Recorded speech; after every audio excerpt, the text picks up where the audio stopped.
Al terminar la guerra, Japón es una reconocida potencia mundial adscrita a la Sociedad de Naciones.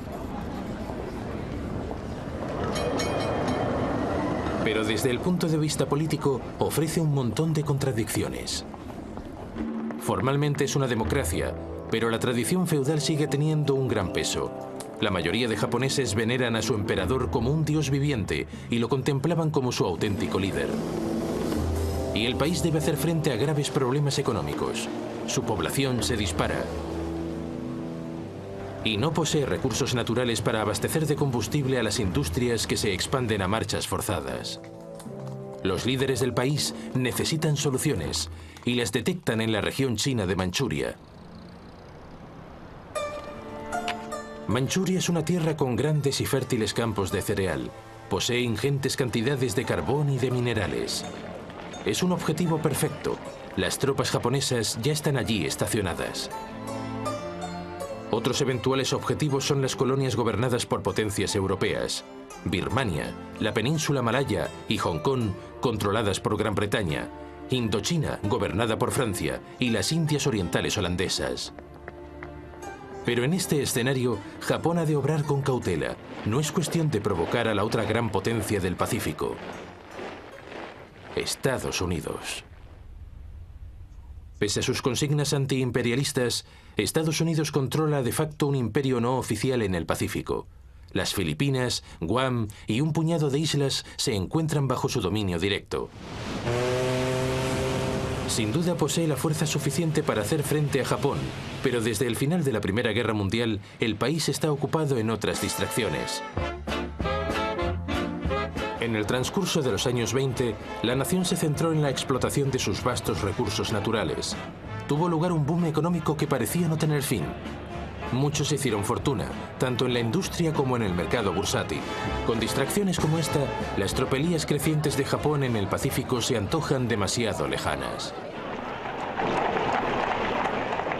Estados Unidos redujo drásticamente su ejército al término de la Primera Guerra Mundial y firmó un tratado de reducción de la flota de guerra con Gran Bretaña, Francia y Japón. En consecuencia, la superioridad naval en el Pacífico se decantó a favor de Japón. Años después, llega la Gran Depresión.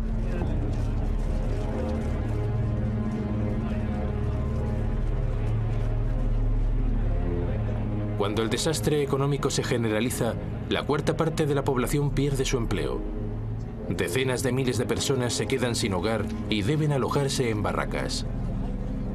Si antes América estaba distraída por la diversión, ahora lo está por el dolor. Para Japón es el momento de mover ficha.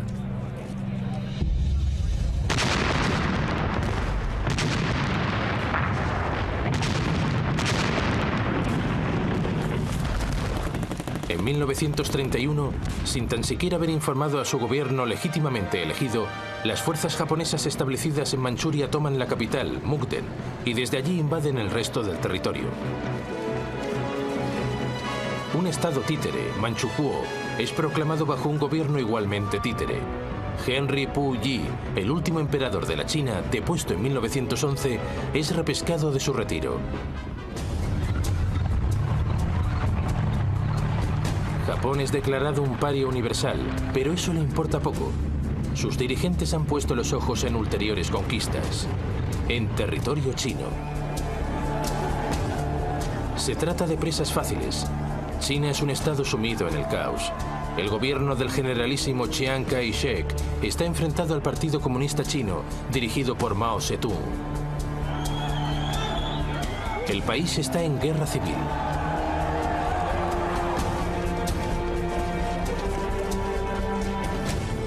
En 1936, como preludio de la invasión, los japoneses firman un pacto con Hitler. El objetivo es protegerse de cualquier ataque de la Rusia soviética cuando actúen en territorio chino. Más adelante, en julio de 1937, los japoneses provocan un incidente con las tropas chinas e invaden el país.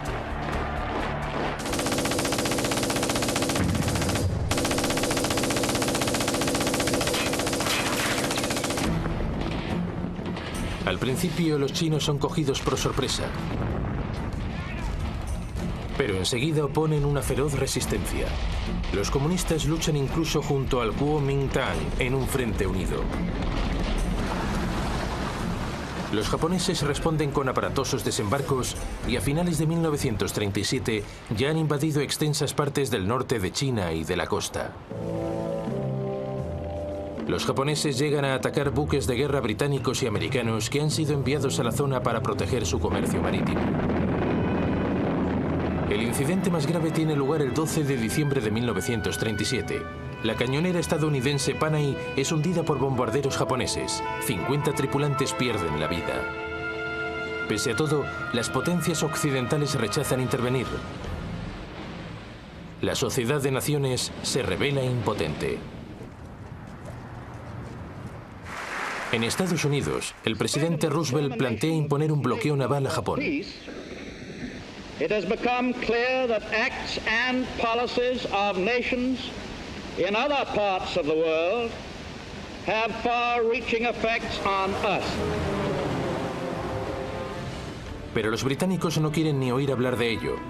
Temen que un bloqueo pueda desencadenar una guerra. Así las cosas, lo único que puede hacer Roosevelt es ofrecer un préstamo de $25 millones a Chiang Kai-shek para adquirir armamento. En el transcurso de 1938, los japoneses invaden Cantón y empujan a las tropas chinas hacia el oeste del país. Toda la retórica de la Sociedad de Naciones, todas las promesas de frenar la agresión internacional han caído en saco roto. Y ahora las potencias occidentales deberán hacer frente a agresiones cada vez más cercanas. Una posición de potente injusticia. I principi che sorgono e che nascono e i principi che declinano, la vittoria è per noi, per i primi. Hoy resulta fácil reírse de Benito Mussolini, el dictador fascista de Italia. Toda esa gesticulación se nos antoja ahora más bien ridícula. Pero no era así en 1922. Por aquel entonces, Italia se encuentra al borde de la anarquía. El país se ve azotado por huelgas y expropiaciones de tierras. Como en el caso de Alemania, el gobierno democrático se revela impotente para combatir el malestar social. Así las cosas, Benito Mussolini, periodista y veterano de guerra, decide tomar cartas en el asunto y organiza un partido nacionalista de extrema derecha, los fascistas. Con el país paralizado por la huelga general de 1922, Mussolini ordena a sus seguidores marchar sobre Roma. Ante el temor de una guerra civil, el rey de Italia, Víctor Manuel III, le encarga formar gobierno. Si realizzassero le premesse necessarie e sufficienti per una collaborazione delle quattro grandi potenze occidentali, de inmediato Mussolini aplasta cualquier oposición política y asume poderes dictatoriales. Deve cristallizzare una posizione di potente ingiustizia. En 1928 su posición parece segura. El Parlamento es designado más que elegido y todo el poder se concentra en manos del Gran Consejo Fascista.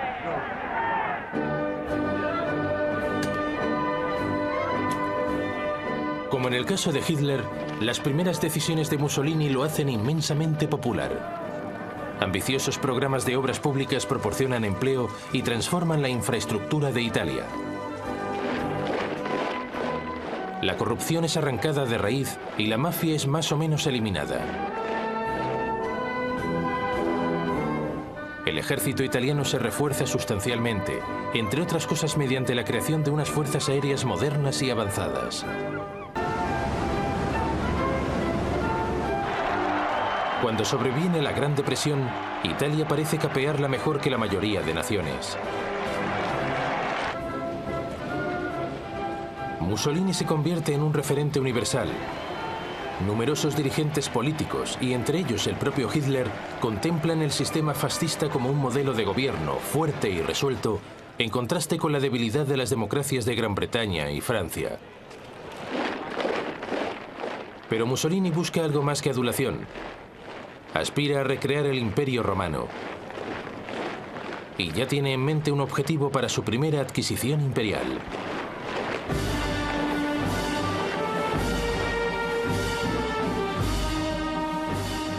Ese objetivo es Abisinia, la actual Etiopía. Italia posee ya colonias en sus fronteras, en Eritrea y en la Somalia italiana. En diciembre de 1934, el ejército italiano provoca un enfrentamiento con las tropas abisinias junto a un oasis de la región de Ogaden, en el interior del territorio abisinio. Mussolini responde enviando refuerzos a Eritrea y a la Somalia italiana, y exigiendo que Abisinia pague indemnizaciones. El emperador de Abisinia, Haile Selassie, apela personalmente a la Sociedad de Naciones. Acude a ella para que sea coherente con sus ideales. Se trata de un pequeño país amenazado por otro miembro de la Sociedad de Naciones. Es la prueba de fuego. Pero la Sociedad de Naciones no reacciona. El ministro de Exteriores británico, Anthony Eden, intenta gestionar en último extremo un acuerdo de paz, pero Mussolini se cierra en banda. A principios de octubre de 1935, el ejército italiano invade Abisinia desde Eritrea y la Somalia italiana. El primitivo ejército abisinio tiene escasas opciones frente a unas fuerzas armadas equipadas con tanques y artillería.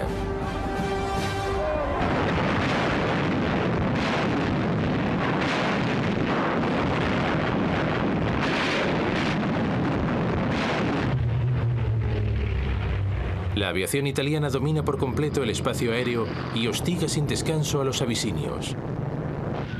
En ocasiones arroja bombas de gas, pese a que su uso está considerado un crimen contra la humanidad por el Tratado de Versalles.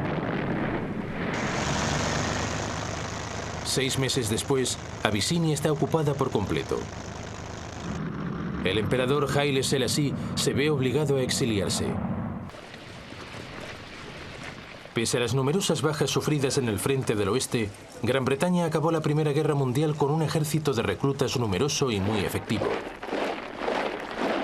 Enseguida se vio reducido a un pequeño ejército profesional concebido para supervisar el creciente imperio británico. Y al llegar la Gran Depresión, cualquier proyecto de modernizar el ejército fue abandonado. Y eso significa que en el período previo a la guerra, Gran Bretaña es económica y militarmente débil.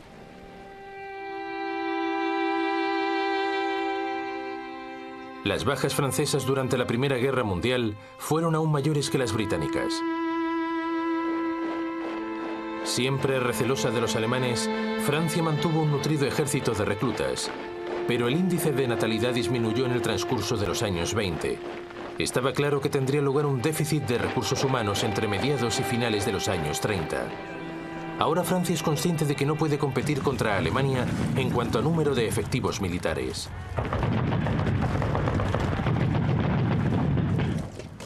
La solución consiste en adoptar una mentalidad plenamente defensiva. La línea Maginot, levantada a partir de 1930, se compone de un cordón de fortificaciones que transcurre a lo largo de la frontera germano-francesa hasta la frontera belga. Allí, teóricamente, enlaza con otras fortificaciones diseñadas por los belgas. Este nuevo enfoque militar significa que Francia únicamente es capaz de librar una guerra defensiva. No está en condiciones de lanzar un ataque contra Italia, aunque contara con el apoyo de tropas británicas. Así pues, cuando Italia conquista Abisinia, es comprensible que ninguna de las dos potencias emprenda acción alguna. Ahora mismo les parece un escenario demasiado remoto y no están para ocuparse de problemas ajenos.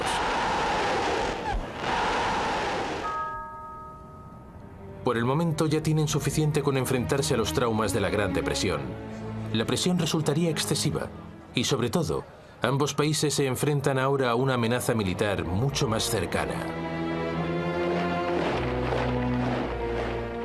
Una Alemania renaciente y rearmada. El poder de Alemania y también el de Italia están a punto de ponerse a prueba al apoyar el alzamiento de otro dictador, en España. En 1936 estalla la Guerra Civil en España. La contienda es inusitadamente despiadada.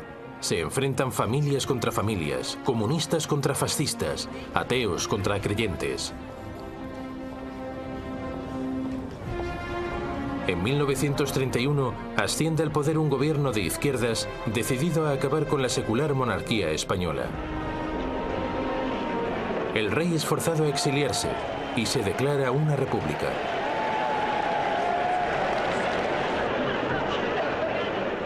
En febrero de 1936, los partidos de izquierda se alían en un frente popular para enfrentarse a las fuerzas derechistas en unas elecciones generales. El Frente Popular vence por un escaso margen. Pese a que su programa de reformas es más bien modesto, una oleada de huelgas y expropiaciones inducen a la derecha a temer que un golpe de Estado comunista es inevitable.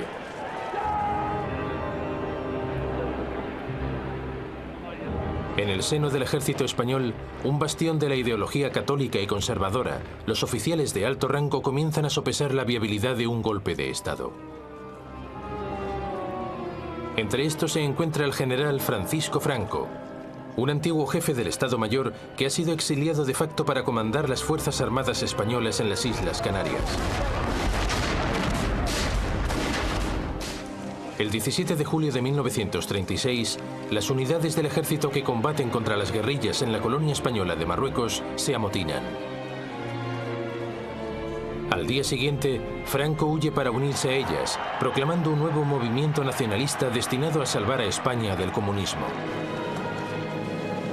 Las guarniciones peninsulares se suman a la revuelta. El Frente Popular responde reclutando voluntarios para defender la República. El país está ya en pie de guerra.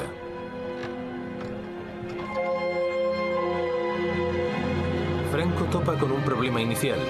Él y su ejército se encuentran en el norte de África y han de cruzar el estrecho de Gibraltar para regresar a España. Por eso recurre a una persona que tal vez podría ayudarlo: Adolf Hitler.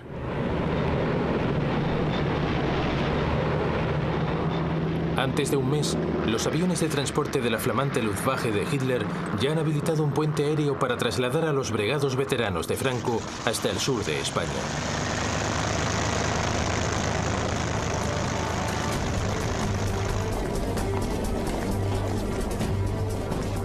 Pero en esta fase del conflicto, la República aún parece poseer ventaja.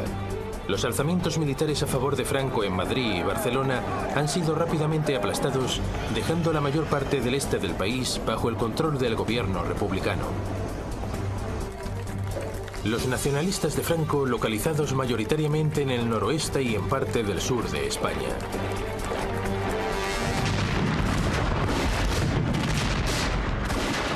Pero la situación de los franquistas da un vuelco cuando Hitler y Mussolini comienzan a enviar tropas y armamento.